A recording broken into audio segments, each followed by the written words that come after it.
Well, hello there. And today I realized that we are living in some uncertain times, and a lot of people are fearful about, their jobs, their families, their housing. Like, there's a lot to be fearful of. But my challenge to you is instead of being fearful, how about we start exercising our faith?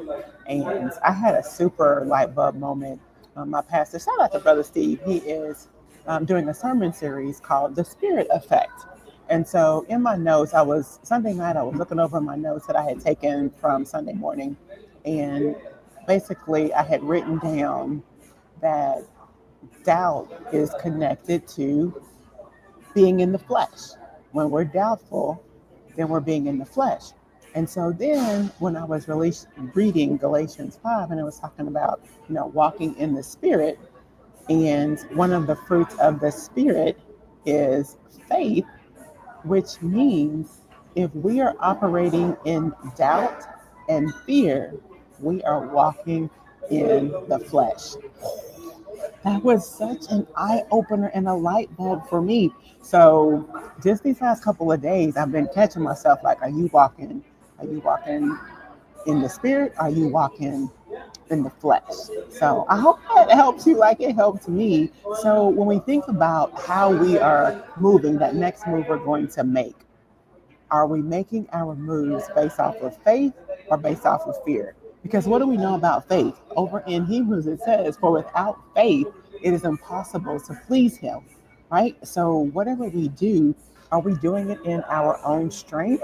Because if we're operating in our own strength, then there's no faith in that, right? And so, how I'm going to bring this home as it relates to real estate is when we're being fearful, we can do one of two things. We can just sit around and keep scrolling on social media and sit around and do nothing. Or we can learn something new. We can start investing in real estate. What are we missing out on by not investing in real estate? And so, since we're already in the scriptural realms, over in Acts chapter 4, it talks about, and I'm going to butcher up the name, so I'm not going to check who did it, but you go fact check me. Over in Acts chapter 4, they sold their real estate in order to help meet the needs of the people. Let me run that back for the people in the back. Over in Acts chapter 4, they sold their real estate in order to help meet the needs of the people. So we can't help one another because we don't have any resources. What if we had an extra property that we could sell and donate that money to the church? Like right now, my church needs a new HVAC, right? Nobody has a $500,000 to just write a check for a new HVAC. What if more people own property so that we could sell our property and donate it to the church to meet the need of the church? If we have multiple property, then that wouldn't be as big of a deal. But since potentially we don't own property or we don't own enough property, so that this sounds like just a crazy idea, but guess what? It's scriptural. So anyway, are we operating in faith or fear? So when we think about getting started investing in real estate and then learning how to get started investing in real estate, how do you overcome fear naturally in your life? So I'm afraid of cats. I've been afraid of cats my entire life. I don't like them. And so when we're afraid of something that not everybody else is afraid of, we have to ask ourselves, why am I afraid of this? Why am I fearful of this? If everybody is not afraid of cats, then it must be something in my head that causes me to be afraid of cats instead of everybody is afraid of cats. So when you are in a fearful situation, how are you processing it? Are you processing it like, you know what? This is in my head. I need to ask the Lord to help me to overcome. And I promise He has helped me. I've gotten so much better with cats. Back in the day, I wouldn't even be in the same room with the cat or like, praise the Lord, I've gotten so much better because when I started going to church in Portland, there were cats everywhere. And so it came to the point where are you going to be disobedient to God and not share the gospel with your neighbors because you're afraid that there might be a cat that's going to be walking down the street? No, you can't do that, right? You have to do what God tells you to do, regardless of your fears. That was a bar. You have to do what God is telling you to do, regardless of your fears. And so when we talk about investing in real estate, what would it help you to do if you had an extra property, if you had a couple properties? What if you just bought one property a year? With the word appreciation, properties are worth more and more every year. The property that I bought 20 years ago is worth I bought a property 20 years ago for like $89,000. Today that same property, I could put it on the market for probably $240,000. It is worth more over time. And so when is the best time to get into real estate? Yesterday or today?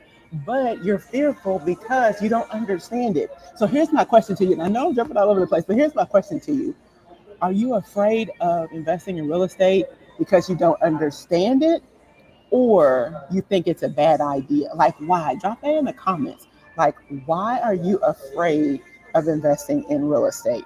Because I believe there's a couple of different types of people. There's one type that is like, I'm so afraid of it that I'm not even going to let the information come into my mind and see if I can understand it and see if it would be a benefit for me and my family. Then I believe there's a group of people who are afraid, but they're curious. And if somebody would help them and teach them, then they think they could do it. And then there's a group of people who, you know what, if I paid to get a coach that can help me to understand all this, I'd be ready to go. Where are you? What group of people are you in? Because here's the reality. I am a problem solver. I want to help you to solve the problems that you have. So if you are afraid of investing in real estate, and real estate investing is something that I have done, let me help you, right? Because there's strength in numbers. What if I think I said this yesterday, but what if some of us came together and we each bought a house on the block? Women have the ability to shift things. We can shift our community, but we can't be afraid to do that, right? And so let's get together. I would love for you to join my webinar on June the 10th, as I talk about everything that we're going to talk about on June the 10th, and we only have an hour. So definitely drop the comment of what would you want to learn most on June the 10th. If you are, be honest with yourself and say, you know what, real estate is fearful to me, but if I knew XYZ, then that would help me. I would love for you to comment what your XYZ is so that I can address that on June the 10th. So June the 10th, 12 p.m. Eastern Standard Time, I specifically scheduled it so that you could use your lunch break as a lunch and learn and come join us so that we can learn. You can learn how I was able to borrow some money from my 401k, get started investing in real estate, and now I want to teach you how to do just that. So join me. I will put a link in the comments on how you can join the webinar, and I would love, love, love for you to be in the place. Get the information. At the very least, please sign up for the webinar so that you can hear the information and make an informed decision instead of just saying, no, real estate is not for me. Millions of people have invested in real estate and have used real estate in order to change the trajectory of their families one property at a time. And I want to help you do the same thing. So join me on June the 10th, 12 p.m. Eastern Standard Time. And you don't have to be in Louisville. Like, you can be anywhere in the United States. You can be anywhere to join the webinar. So I want to see your face in the place. I'll save you a seat.